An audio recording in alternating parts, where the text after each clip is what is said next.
Shalom, Bapak Ibu Saudara sekalian, apa kabar Anda hari ini? Harap anugerah Tuhan senantiasa menyertai kehidupan kita sekalian. Saudara sekalian, selamat datang bergabung mendengarkan renungan dari pelayanan His Pater Ministry. Yang belum subscribe, boleh silakan subscribe channel ini sehingga bisa mendapatkan update terus setiap hari Senin paginya. Dan boleh siarkan kepada orang lain supaya banyak orang juga mendapatkan berkat dari firman Tuhan. Mari kita memulai dengan bersatu di dalam doa terlebih dahulu. Bapa kami di dalam surga, kami mengucap syukur buat setiap kasih karunia Tuhan yang boleh kami rasakan sampai pada hari ini. Berkatilah ya Tuhan, perenungan firman yang singkat kiranya boleh menjadi berkat bagi setiap kami. Demi Yesus Kristus kami berdoa dan bersyukur. Amin. Saudaraku, ada satu kisah klasik mujizat yang saya yakin kita sudah sangat familiar, sudah pernah dengar dari kita kecil, sudah berkali-kali, mungkin sudah bosan. Kadang sebegitu familiarnya, selalu kita kenal, tahu, sampai kadang-kadang kita sudah kehilangan maknanya. Ada yang tahu kira-kira mujizat apa? Ya, mujizat 5 roti dan 2 ikan. Diambil dari Injil Yohanes pasal yang ke-6, 1-14, saya bacakan. Sudah itu Yesus berangkat ke seberang Danau Galilea, yaitu Danau Tiberias. Orang banyak berbondong-bondong mengikuti dia karena mereka melihat mujizat-mujizat penyembuhan yang diadakannya terhadap orang-orang sakit. Yesus naik ke atas gunung dan duduk di situ dengan murid-muridnya, dan Paskah hari raya Yahudi sudah dekat. Ayat yang kelima. Yesus memandang sekelilingnya dan melihat bahwa orang banyak berbondong-bondong datang kepadanya. Berkatalah ia kepada Filipus, di manakah kita akan membeli roti supaya mereka ini dapat makan?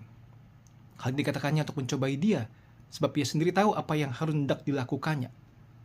Jawab Filipus kepadanya, roti seharga 200 dinar tidak akan cukup untuk mereka ini, sekalipun masing-masing mendapat sepotong kecil saja.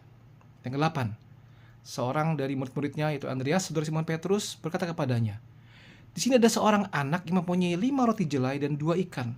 Tetapi apakah artinya itu untuk orang sebanyak ini? Kata Yesus, suruhlah orang-orang itu duduk. Kemudian tempat itu banyak rumput, maka duduklah orang-orang itu kira-kira 5.000 laki-laki banyaknya. Yesus mengambil roti itu, mengucap syukur, dan membagi-bagikannya kepada mereka yang duduk di situ. Dan juga dibuati dengan ikan-ikan itu sebanyak yang mereka kehendaki. Setelah mereka kenyang, ia berkata kepada murid-muridnya, kumpulkanlah potongan-potongan yang lebih supaya tidak ada yang terbuang. Maka mereka pun mengumpulkannya dan mengisi 12 bakul penuh dengan potongan-potongan dari kelima roti jelai yang lebih setelah orang makan. Ketika orang-orang itu melihat mujizat yang telah diadakannya, mereka berkata, dia ini adalah benar-benar nabi yang akan datang dalam dunia. Nah, Yesus tahu bahwa mereka hendak datang dan hendak membawa dia dengan paksa menjadikan dia raja yang menyingkir pula ke gunung seorang diri. Ada beberapa kebenaran yang menarik yang bisa kita renungkan mengenai kisah klasik 5 roti dan 2 ikan ini. Yang pertama adalah Allah itu memegang kendali penuh. Ayat yang kelima sampai yang ketujuh, saudara perhatikan di situ. Yesus melihat, kemudian dia berkata kepada Filipus, di mana bisa beli roti supaya mereka makan? Ayat yang keenam dikatakan di situ, dikatakannya untuk mencobai dia sebab ia sendiri tahu apa yang hendak dilakukannya. Saudaraku, Allah itu pegang kendali. Allah tahu semuanya. Ia tidak butuh uang manusia untuk bisa menggenapi misinya. Allah tahu semuanya. Allah tahu kondisimu. Allah tahu kebutuhanmu. Atau dia bertanya kepada Filipus, di mana bisa beli roti? Allah tahu sebetulnya apa yang hendak dia kerjakan. Allah tahu, Allah peduli, Allah di dalam kontrol. Yang kedua, saudara, Allah itu berbicara mengenai multiplication, pelipat gandaan. Ayat yang ke-11. Saudara, dia mengambil sesuatu yang jumlahnya itu kecil sekali sedikit, tapi diberikan dengan penuh iman, dan Allah melipat gandakannya, berdoa, bersyukur, dan menjadi berkat begitu banyak orang untuk menggenapi rencana Allah. Saudara lihat, dalam pikiran Filipus itu, dibilang kita tidak bisa. Bagaimana? Punya roti itu 200 dinar nggak akan cukup buat mereka, seorang sepotong kecil saja. Tidak bisa. Bahkan Andreas pun, yang mengumpulkan ikan, dalam hati dia berkata, apa artinya untuk orang-orang sebanyak ini? Tidak ada artinya. Tetapi bagi Yesus Kristus, bagi Allah, ini berbicara mengenai pelipat gandaan. Dan disitulah kita melihat bahwa apa yang tidak cukup, apa yang terbatas dari manusia, waktu diberikan kepada Tuhan dengan penuh iman, saudara, Tuhan memberkati dan melipat gandakannya untuk menggenapi rencana Allah. Rencana Allah. Jelas saudara, tidak mungkin 5 roti dan 2 ikan bisa memenuhi perut begitu banyak orang pada waktu itu, bukan? Saudara, yang ketiga, pelipat gandaan itu seringkali menuntut trust. Saudara coba bayangkan sebagai anak kecil yang punya bekal yang sangat sederhana buat dia sendiri.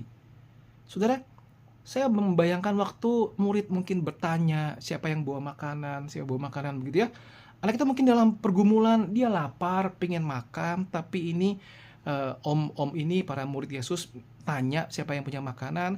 Dia mungkin ragu, cukup atau enggak gitu ya. Bagaimana di tangan Tuhan Yesus. Tapi dia melakukan suatu tindakan yang pasti, dia punya trust. Dia melepaskan yang jadi milik dia. Dia trust bahwa God will use for his purpose. Allah akan menggunakannya untuk menggenapi rencananya. Allah peduli dengan kebutuhan kita. Di tangan Allah, small meals, makanan-makanan yang rendah, yang sederhana, menjadi besar bagi banyak orang. Dibutuhkan trust di situ. Saudara, yang keempat, pelipat gandaan itu membutuhkan pengorbanan, saudara. Pengorbanan. Saudara, tidak mudah. Kita cuma punya itu yang kita punya. Hanya 5 roti dan 2 ikan, tapi mau dikorbankan buat orang banyak. Itu tidak mudah. Anak itu tidak akan berpikir bahwa siapa tahu nih dengan diberikan ke Yesus bisa memberikan makan ke semua orang, ya, atau seperti sulap. Tidak, saudara. Dia berpikir bahwa saya serahkan ke Tuhan Yesus. Mungkin dia menyerahkan untuk Tuhan Yesus makan, tapi dia mengorbankan apa yang dia punya. Dia mengorbankan rasa nyaman dia mengorbankannya untuk Tuhan. Seperti persembahan seorang janda miskin yang sangat sedikit dan kecil sekali nilainya, pengorbanan yang besar dari dia diberikan untuk Tuhan. Saudara, yang terakhir adalah pelipat gandaan itu adalah hasil daripada pekerjaan Tuhan, bukan pekerjaan manusia.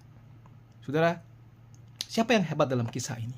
Apakah Filipus atau murid lain yang mengumpulkan roti?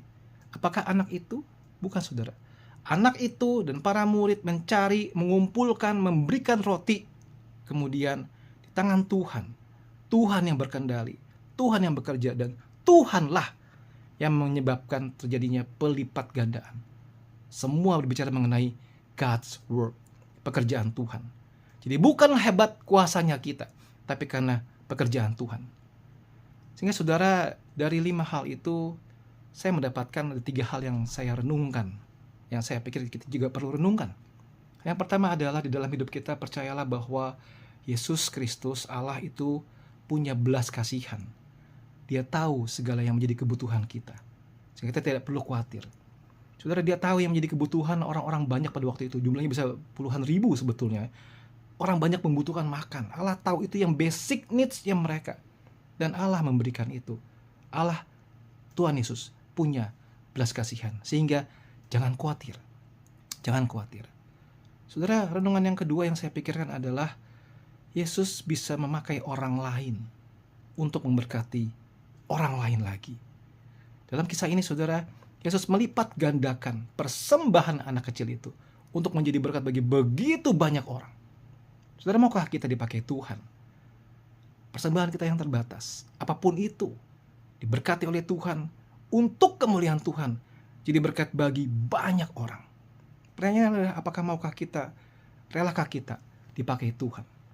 Jangan berkata, Tuhan, saya tidak punya apa-apa, saya tidak punya talenta, tidak punya karunia, saya tidak punya uang, saya tidak punya apa-apa.